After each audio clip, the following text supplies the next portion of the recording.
Good morning. Welcome back to my channel. Things are starting to stabilize a little bit here if you've watched some of my other videos and saw what's going on in my life. So I'm trying to get back to some normal-ish kind of videos here. So I really appreciate you coming by, checking in with me and seeing what's up. In the past, some of my more popular videos are unboxing videos. And I have a really special box to unbox today. This really big box sent to me from my sister in Illinois.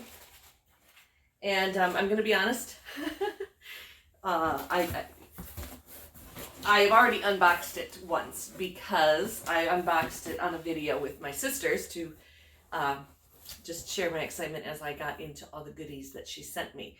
But as I was doing that, I'm like, ooh, this would be a really good video to share on my channel as well. So I don't know if my reactions will be quite as genuine as they were the first time I saw all this stuff, but I promise you there's some good stuff in here. So let's unbox. Earlier this year, I did an online course with my sister that my sister teaches. Her name is Pamela Penny Textile Arts, and it is a Stitch in Time Saves is the name of her business and the work that she does. She is a stitch witch. She is a spinner and a weaver and a sewer and a knitter and a crocheter and a lace maker and a artist. She's a fiber artist. I think that encompasses everything. Well, not everything she does, but at least most of her artwork that she does.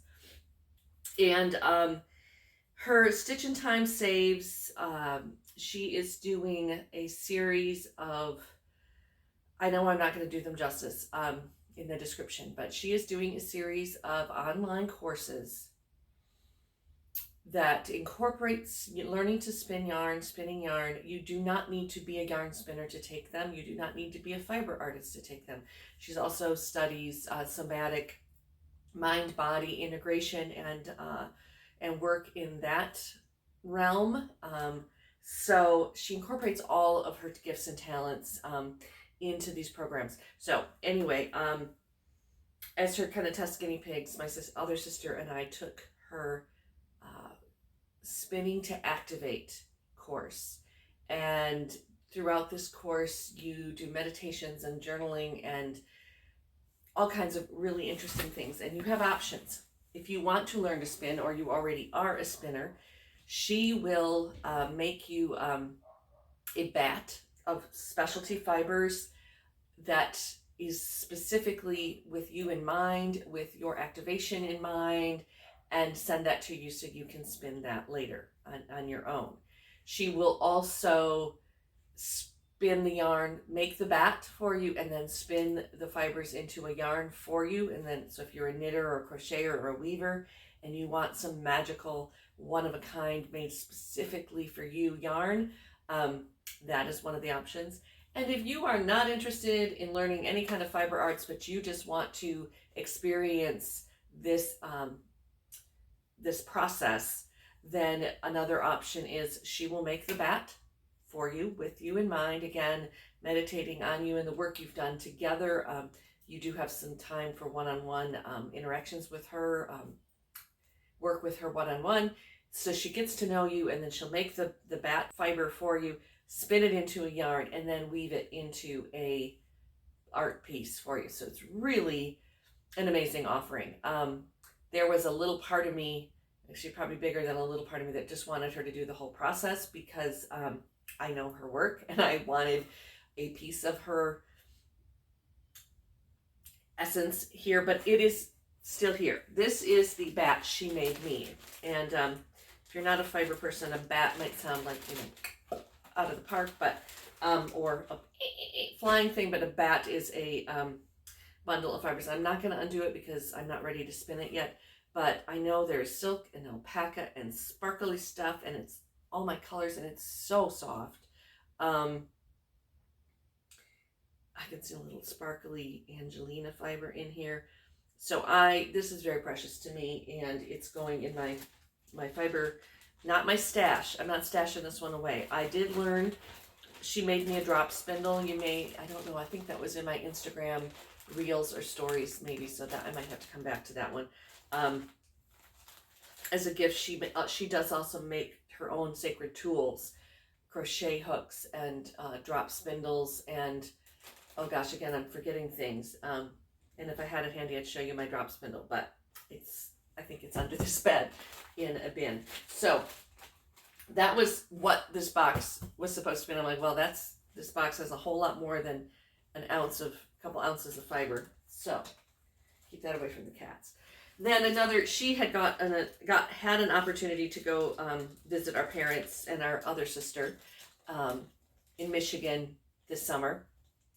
And middle sister went to the same little bead shop in Frankenmuth. If you saw my earlier unboxing or haul, whatever I called it, from my shopping trip with my sister-in-law in Frankenmuth, I might have mentioned this little shop. And she got these beautiful keys. And there's actually a little one in here too that's got like a Celtic knot on top of it, a silvery one. I cannot get it to where it'll be by itself, and I'll be able to show you. Anyway, 3 beautiful keys, and I'm not sure, but these are going to go into a piece of work. They might go into something that after I spin this yarn, I may weave it. I'm not really a weaver, but it's just over and under, right? And then attach the keys and some bells and make like some kind of special sister imbued wall hanging for my new place here. I'm not sure. Okay, this is where the excitement comes in. I'm going to show you the size of this if I can lift this. Inside this big box is this huge bag of all kinds of amazing fabrics. Now, if you are a crafter, fibery person, sewer, knitter, you probably also have many boxes and bags of extra fabric. She was doing a little clean out and thought I could maybe use the inspiration. She wasn't lying. Okay, and they're great fabrics. So I don't even know where to start. I'm just going to start at the top like I did when I unpacked this the first time. This little bag is pretty cool. It's all black fabric, so this is like my Halloween goodies. There is some black, fairly stiff lining, satiny lining fabric. It's pretty stiff. I don't know if she stiffened it with something or if it's just the kind of fabric. I'm not pulling all these out of here. Then there's a softer, have to do a burn test. It might be silk. I think it's just a poly rayon or polyester, lighter weight satiny lining.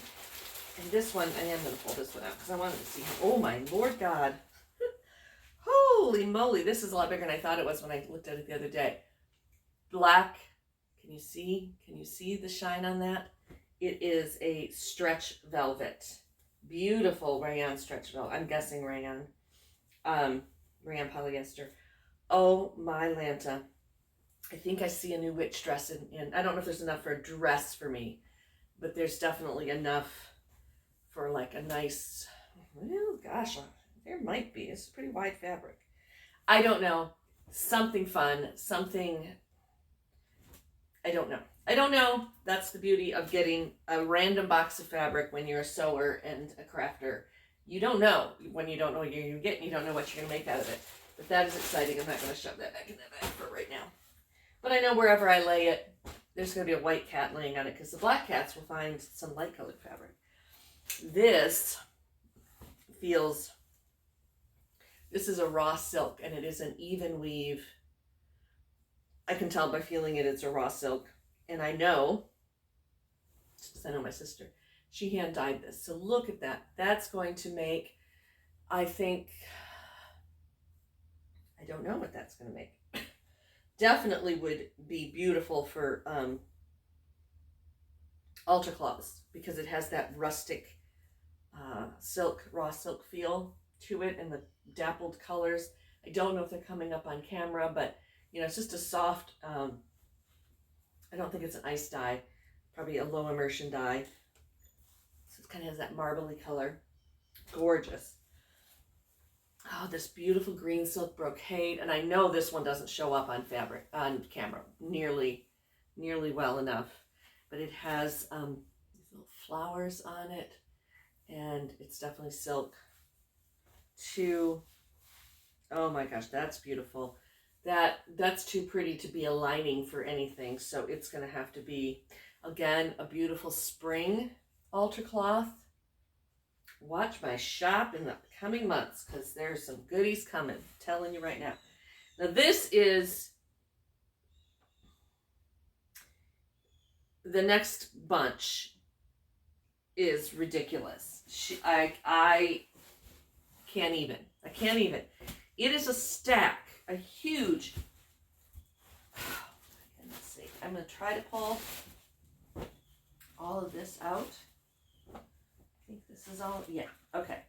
This is all hand-dyed, one of a kind cotton. I think this feels, it's about, I think it's a quilt weight cotton. I thought it was a brocade, but I had a double weight. And, okay, I might have to stand up to show you these. These are beautiful. The colors are muted and soft, which I kind of like. Some people really like the really bright. But this one has navies and a little gold and shifting into greens. Again, I don't think it shows up nearly as well on camera as it would. But there are, well, let me see. Okay, that's doubled. And nose to arm, that's a yard. So that's 2 yards because it's doubled. 2. There's almost probably close to 4 yards of this one right here. And it's fairly wide. I mean, I think it's 45 inch. Yeah, because the way it's folded. Gorgeous. Love it. All kinds of things can be done with that one, as we know, if you've watched. This one is a little more solid one color. And it's kind of, I don't know what color to describe this. It's kind of green, kind of blue. So it's kind of a teal. But it's like a grayed out teal. This, there's again, at least probably 3 or 4 yards of this. So there's plenty there to play with. I might do some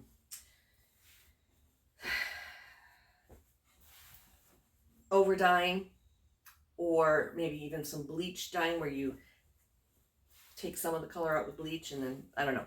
Again, so much that I can play with. This one, again, talk about colors. It is, I think I've done one similar to this. Again, when you dye fabric, you never get the same results twice. Almost like a bright, vivid, limey chartreuse green. Oh, it even has like a bit of a, oh, I didn't notice this one. I unfolded it before because I don't think I unfolded it all the way. It's got this beautiful diamond in it. So, again, it's doubled. So, of course, the colors on the other side are a little softer and more white because of the way it was folded when she dyed it. So that one, special. Sometimes we fiber artists just do things because we want to see if we can, and then we have nothing, we have no idea what to do with the end result, and then pass it on to somebody else who can. So this is just a little bit, this might be just a tail end of something she cut, but it's almost scarf length. It is, again, cotton. Look at the colors in that. That, I think, this one's definitely going to become some tarot bags. I just don't know which style. I'll have to see how the layout sizing goes, because that's definitely colors that I have not used before, and they would be one of a kinds for sure. Okay. This is another piece, not as big as the first ones. Is it 2 pieces? It looks like it's 2 pieces. Maybe just, yeah, this is I say just, but if you know what hand-dyed fabric costs, just is not the word, not the proper word. This is, I believe this would be one of the black dyes, done in like a tie-dye technique where it low immersion dye, so it's split into blues and blacks. But so it's kind of like a sky blue, and then the darker colors.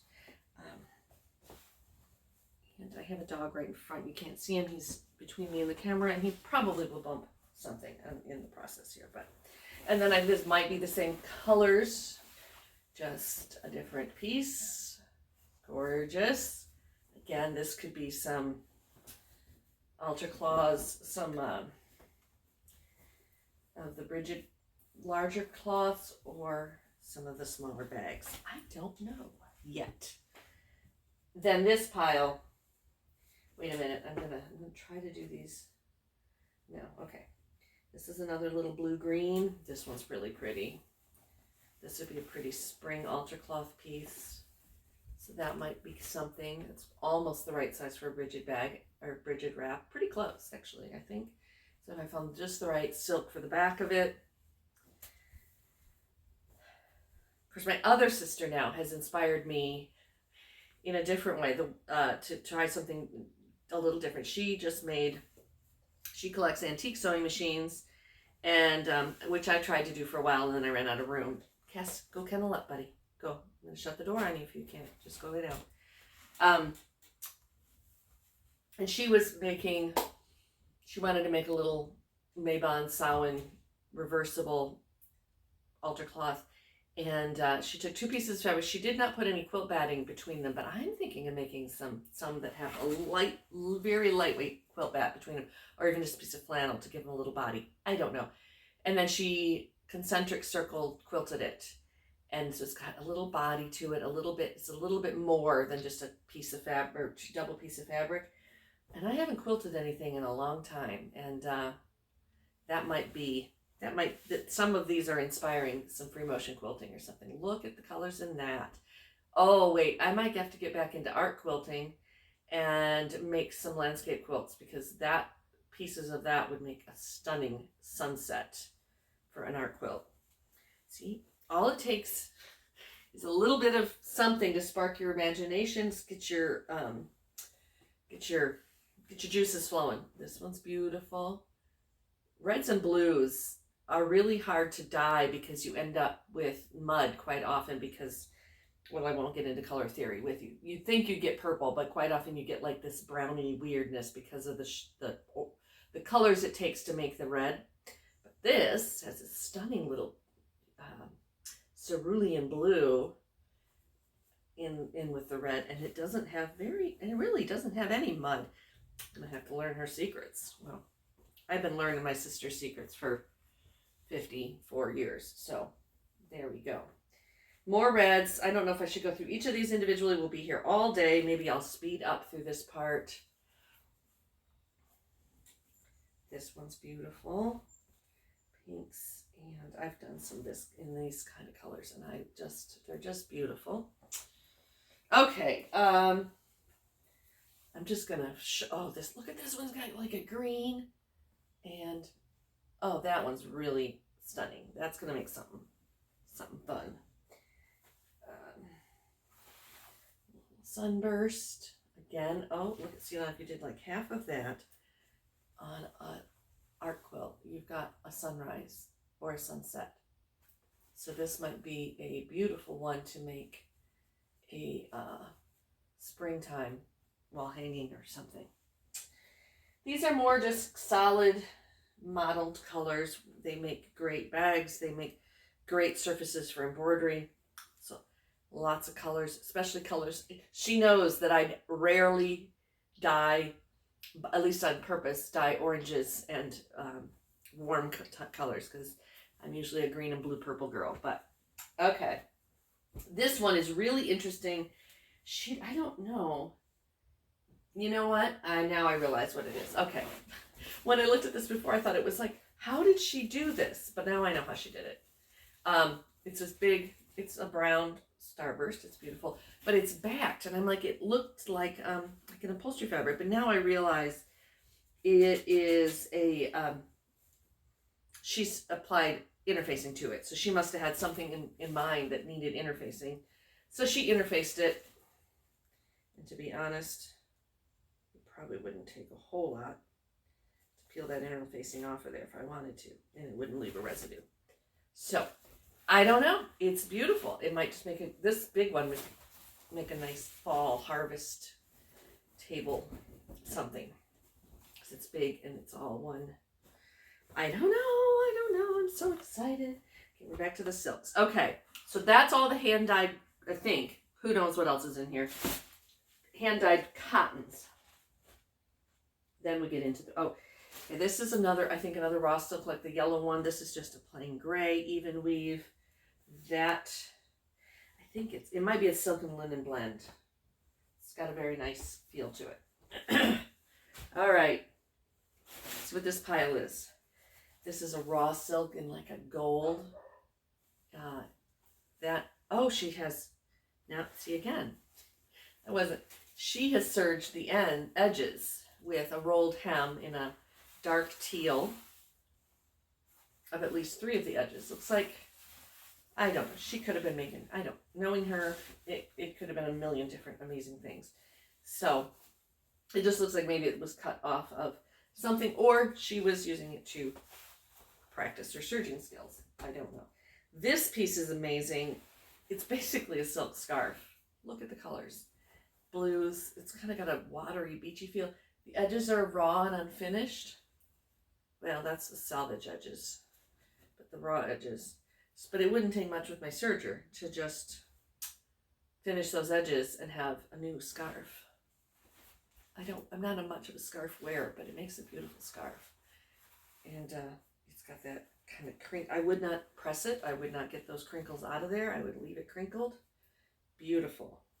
And a very true navy, which is, again, kind of, ooh, and look at the coordination between those two. If you can see the little bits of brown, they match the gold. Oh yeah, okay. That's a project right there. I don't know what it is, but it's something. This is a soft washed silk.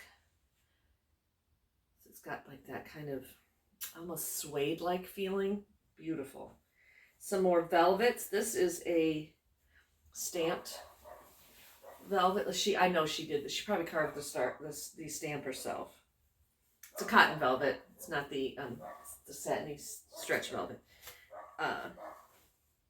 Black cotton broadcloth with a stamped butterfly. That would make a pretty table altar cloth or wall hanging, or incorporated into something cool. This one might be my favorite so far. It's also silk. There's 2 pieces of it. Oh, again, this one she's finished the edges of. Is it all finished all the way around?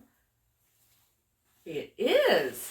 Well, I guess I don't have to do anything here. This is like a long table runner of beautiful. Like, this is my new color. This is my new favorite color. And it is a teal raw silk. It's got all the little nubbies and things, but it's I think you can see that it's iridescent. So that, the threads going one way are the teal, and the threads going the other way are this royal purple. So as it catches the light, it shifts between my 2 favorite colors, basically, the teal and the royal purple. And I did not notice the other night when I was going through this, that this was already finished. And that is because it matches my new couch. Well, the new cover on my couch, on my own couch. That's going to be something. And then this is just a little scrap of leftover. Not a little scrap, actually. Take that back. It's a nice big scrap. Oh, and it's also at least serged on one edge. Finished. Yeah. She probably does what I used to do when I had the time to do it, or took the time to do it, is sometimes I just serge the raw edges of some of my fabrics, especially if it's anything I'm going to launder before I use it, so that it doesn't come all unraveled in the wash. But that is going to become something for me. This one's a fun piece of fabric. It's got a remnant tag on it from somewhere. But holy cannoli. This is a silk. I kind of wrote this one off the other night because I was like, it's not my colors, but it's got very shimmery and silvery threads in it, and it's beautiful. She probably left the tag on it so I would know what it was. Designer fabric, dry clean only. Originally it had 2 5/8 yards, so she must have made something out of it, which these are her colors. Silk, regular price per yard. Sitting down, sit your butt down. $999 a yard. Cut price per yard, $599 a yard. So the total price of this was $1,572. Not this piece, but the total piece that she eventually, maybe she didn't. Who knows? She might be like me, gets free stuff. But yeah, that's some. So when people say, "Oh, why don't you just make it yourself and save so much money?" That's why. I know I've never bought anything over. I'm trying to think the most expensive fabric I've ever bought. Probably some kind of upholstery or drapery fabric around $30 to $50 a yard. But over that, no, nothing close to $1,000 a yard. Can you imagine? So, whew, I'm a little, yeah. Whew. So this is another little piece of silk, a little royal blue silk. This is hemmed. Oh, this might be, yes. I think if you can see the shape of it, if you're a sewer, and you know pattern piece, this is the back of a blouse, but a beautiful silk blouse. So like me, she's salvaging the good stuff. And somewhere around here, I have a whole red silk outfit that I don't know what I was thinking when I made it. It's red silk, raw silk, the nubs, Christmas red, top and pants, and they might even be capri pants because it was the 90s. I'm not sure. I don't know if I ever wore it because it was a lot. It's a lot, this whole thing dressed in bright red. But it was pretty. And I haven't gotten rid of it because it was silk. And I think I'm going to finally sacrifice it to the silk gods. Don't know if this is a silk satin or silk velvet, but it's a printed velvet with like gold. So again, we're getting close. We're going to start working on Yule projects. And that would make, or Halloween, you know, that could make something fun for Halloween. I don't know. So many pieces here that I can do so many things with, and I'm excited about, as you can see. And again, this is probably going to be a 4-hour video. Okay, let's move along. Silk. Beautiful magenta silk, small piece, but no piece is too small. Another little piece of my teal that I love. All right. I think we're down to the last 3. I'm going to save that one for last. This one, I think she said she wasn't sure where she got it, but she's pretty sure it's silk as well. There's a lot of this one. And I can see why she, you know, it's peach, but summer or spring or I don't know. And it's almost, it's a brocade weave. A jacquard, I think is what you would call it, weave. Trying to remember my textile classes from college, but that was more than an hour ago. But there's a lot of yardage here. I didn't measure it out the other night, and I'm not going to do it now, but yeah, there's 4 or 5 yards here. It's beautiful. It's kind of a pinky peach. And I mean, it would make lovely pillows. It would make, and maybe there's enough, make like a lovely coverlet or duvet for a bed, but again, not one that my cats get to sleep on because I have no idea about its washability. I would probably dry clean that one. Gorgeous. Here's another gorgeous one. And I got excited about this one. It's a heavier weight. She said also that this one was silk. And she lives in the Chicago area. She can go places like Vogue Fabrics and Fishman's and stuff and get this really nice stuff that I can't get where I am. But it's purple, but it's an even weave, a tweed, kind of a tweedy weave. And it has teal in it like this. And I thought I have some pillows on my couch out there that I hate.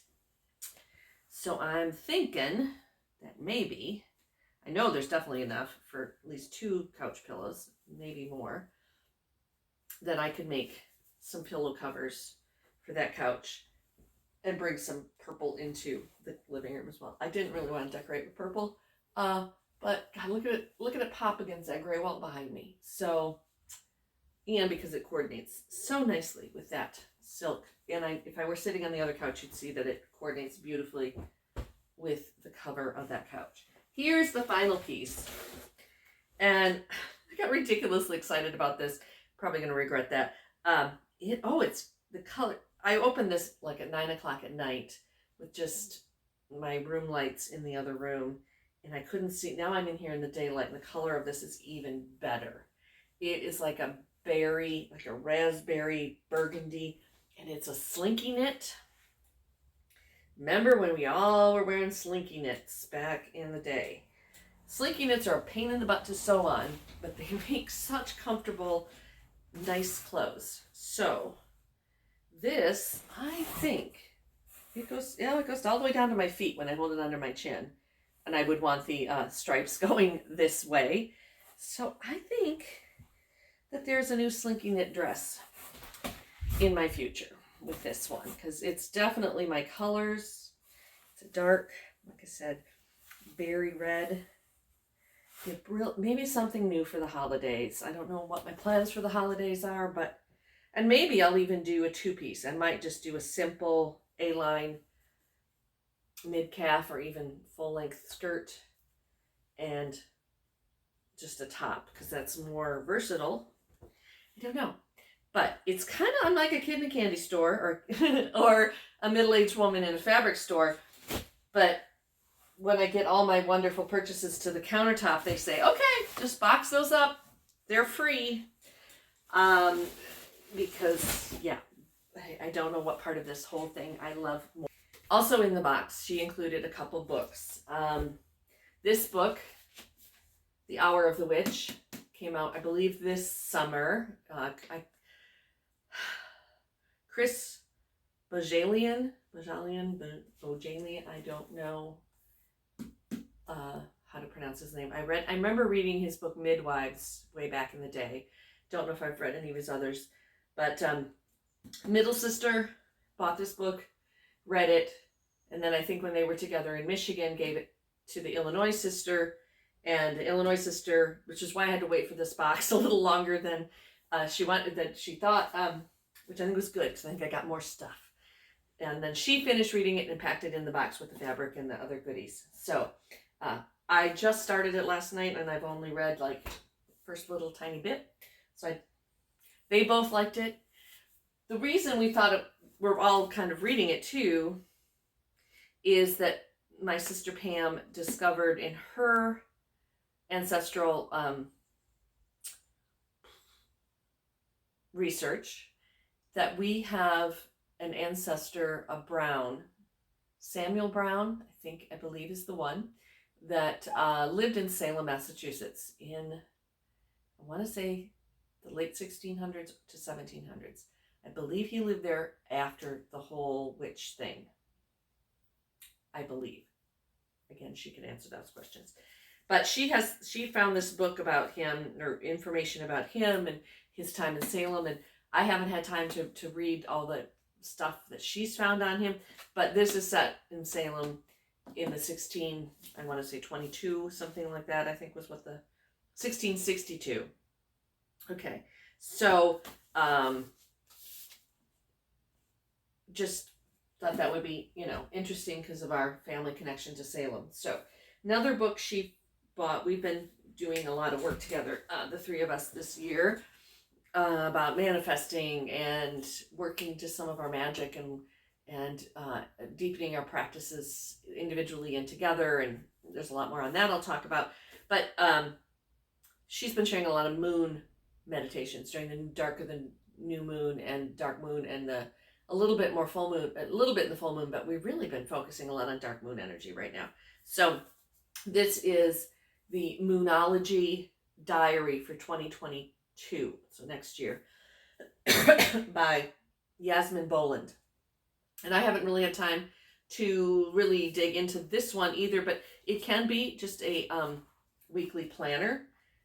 If you want a date book, I have so many planners and date books, but because of businesses that I run and things like that, but it highlights each phase of the moon for each day and what sun sign it is in, other goodies for each month, and things to do this month. This is for June next year, so if you come back to this in June next year, things to do this month: consider what you've learned, stop spinning your wheels, and be constructive. And then, like, there's a super full moon in Sagittarius in June of next year. So there's a lot of information on what to do there. Again, I haven't really dug into it yet, real deeply, other than just kind of, and there are some journaling prompts and questions in here to do during different phases of the moon next year. So looking forward to that. So that was my big grand unboxing for September of this year. I probably won't be getting another big box that's got me this excited. Maybe ever. I don't know. This was a big one. So my heart and gratitude, of course, goes out to my sister Pam and my sister Brenda, because they both were instrumental in this. And it came. They knew that it came exactly when I needed it. I've been struggling a little bit in the last couple weeks, and this was just kind of the little spark that I needed to get things, to get me uplifted and get my energies and my creativity going again. So that is a huge gratitude, a prayer of gratitude going out to them. Be a fabric nerd, because that's definitely on my resume, fabric nerd. Then like this video and make a comment. Which one was your favorite fabric? And have you ever bought $1,000 a yard fabric for anything? And if you have, please comment and leave me a link or a message or something to show me what you made out of $1,000 a yard fabric, because I want to see it. I mean, I suppose if you're like Gianni Versace, who isn't alive anymore, but yeah, they probably designers. But I'm talking about just us normal people. I hope you enjoyed this time watching me dig through this big box of fabric, and it was a joy to share it with you. If you want to see more of my daily nonsense like this, then please subscribe, tell a friend, comment below, and have a great day, and show me what you're making.